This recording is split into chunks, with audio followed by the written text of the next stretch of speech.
Well, the Labour leader, Sir Keir Starmer, has been responding to the Prime Minister's press briefing. Let's hear what he had to say.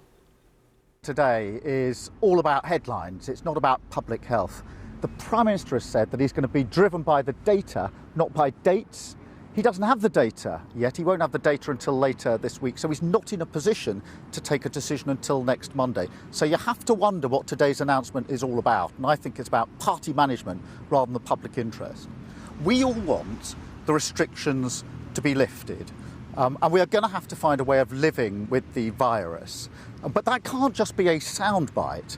We need a proper plan, and to throw off all protections at the same time when the infection rate is still going up is reckless. We need a balanced approach. We need to keep key protections in place, including masks, including ventilation, and crucially, something we've been asking for throughout the pandemic, proper payments to those that need to self-isolate.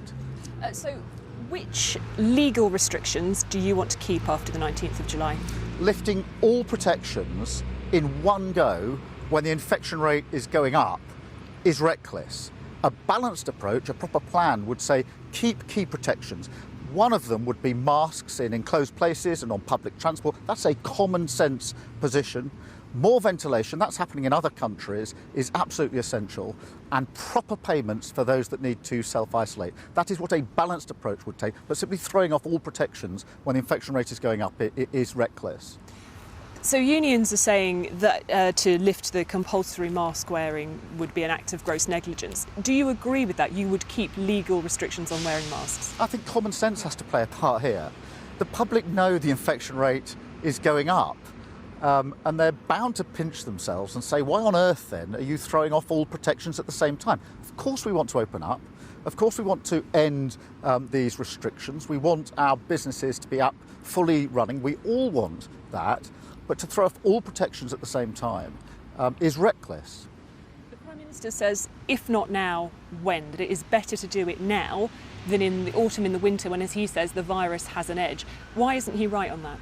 Well, he says, if not now, then when? He hasn't seen the data yet. He's not getting the data until the end of the week. If you can believe it, he's making this announcement now.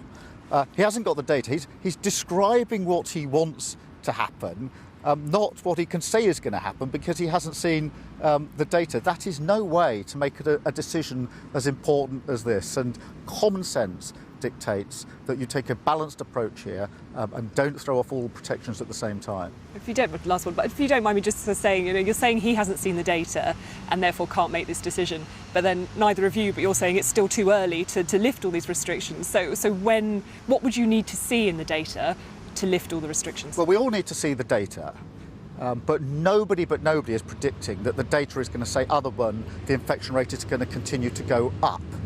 The Prime Minister's as good as admitted that. We'll have to see by how much. But the idea that as the infection rate goes up, you throw off all protections at the same time, I'm afraid is reckless.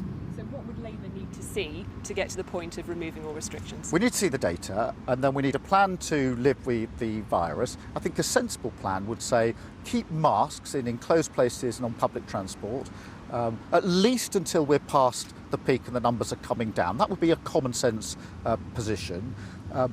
Put more into ventilation of buildings and fix the problem that's been there throughout, which is to make proper payments to those that need to self-isolate.